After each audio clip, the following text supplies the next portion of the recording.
Psalm chapter 5 is our text, and we turn now to verse 7. So David has awakened in the morning, running from Absalom, in exile, away from home, oppressed, in injustice perpetuating itself upon him and his family. He wakes up, he says, God, I'm going to pray. I'm going to look up. I'm going to orient myself to you. Give your ear to my deepest thoughts. God, I know you don't take pleasure in wickedness. I know that evil is not going to survive in your sight. I know that you're going to deal with finality, with sin and judgment, and you're going to deal with the bloody and deceitful man. But then verse 7, let's pick it up there. But as for me, I will come into thy house in the multitude of thy mercy, and in thy fear will I worship toward thy holy temple. Lead me, O Lord, in thy righteousness because of mine enemies. Make thy way straight before my face. For there is no faithfulness in their mouth.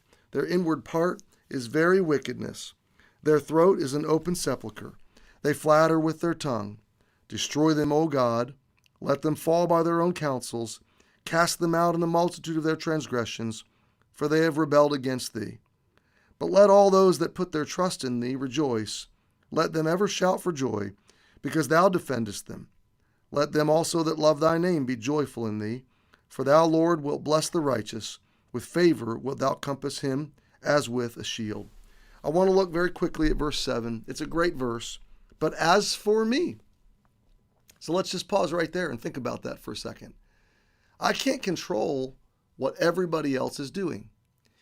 And I can't be directed by or consumed by everybody else's opinions of me. And I love this about this psalm. It's a placing psalm. It's an orienting psalm. It's a psalm that sets me before my Lord, looking up and focused on my decisions and my direction in pleasure to God. Okay? In other words, I can't capitulate to man-pleasing or trying to fulfill everybody's expectations or opinions. I can't live by the pressure of social media and everybody's approval or disapproval. No, that will all just eat me alive. This psalm looks up to God, sets me before him at the beginning of my day, and says, but as for me. What a great contrast.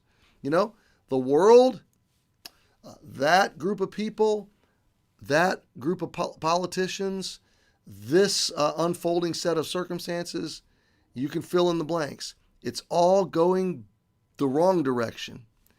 And God's going to deal with that. There's a reckoning here. God's going to deal with that. But as for me, now the spotlight turns to David. He brings the spotlight to himself and he says, as for me, I will.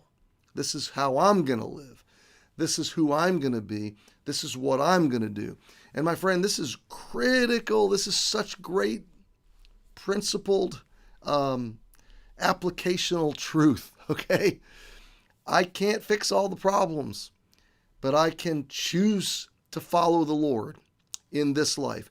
I can focus on what he's given me to do with these hands and with this breath and with this moment and with this day. I can fulfill his purposes. He's got to run his world. I've got to fulfill his commission in my life. I've got to do what he's called me to do, and so do you. I'm speaking a little bit rhetorically with the first person here. I'm talking about you as well. We need to make this personal view of this psalm. As for me, I will come into thy house in the multitude of thy mercy. Now let's talk about the literal circumstances here. First of all, there was no temple constructed at this time. So he says, I will, and in thy fear I worship toward thy holy temple. Okay? So what does he mean by thy house and thy holy temple? And I think scholars are going to have different opinions. We know David dreamed of building God a house, but God said, your son will. So maybe, well, no doubt, David had this hill behind his palace. If you go with us to the Holy Land, this is just mind-blowing, but we will stand in David's palace. It's being excavated, and it's not much, but it's built into a hillside, and you can look it up, City of David on YouTube, and you can take your own virtual tour. It's pretty cool, okay? But that palace, that old city, not today's old city, but the ancient city of Jerusalem, is really outside of the old city to the south of the Temple Mount. And during David's reign, he had that hill up behind his palace. And he knew one day I'm wanting God to let me build him a temple there. Up until that point, there was a tabernacle where the people came to worship. So one of three things is happening here. Either way, it's pretty cool. David is either saying, God, I'm going to go back to the house you've provided to me, his palace. And maybe he's calling that God's house. Like, God, you own this office. You own this kingship. You own that palace. I'm going to go back into that house.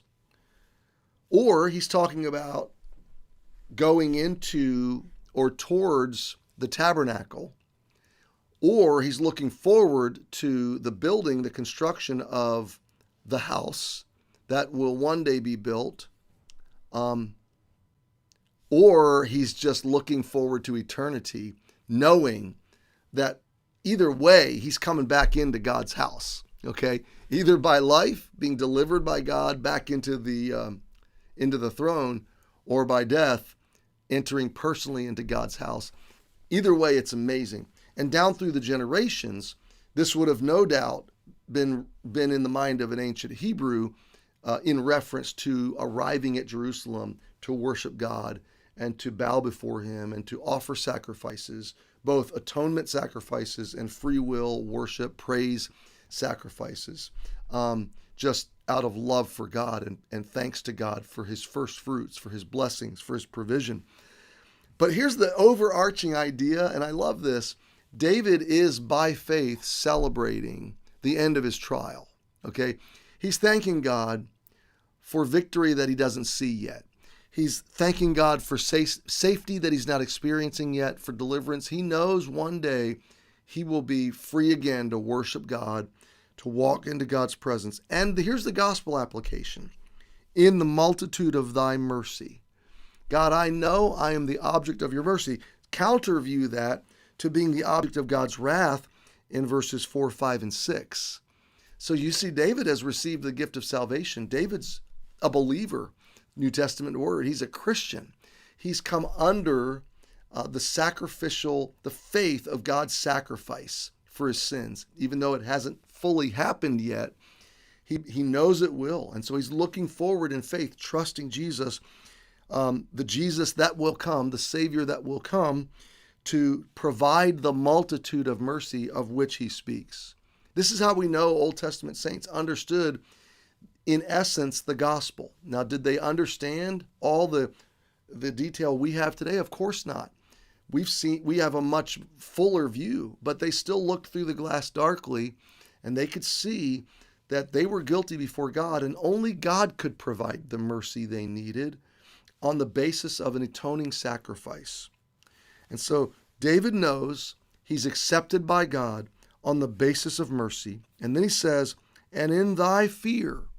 So mercy, grace, is not a license to be disrespectful or to sin willfully or freely. That's an abuse of mercy and grace. No, true mercy and grace, the experience of it, humbles me with great reverential awe that God would value me enough to provide his mercy free and grace abundant for me to bask in and be immersed in.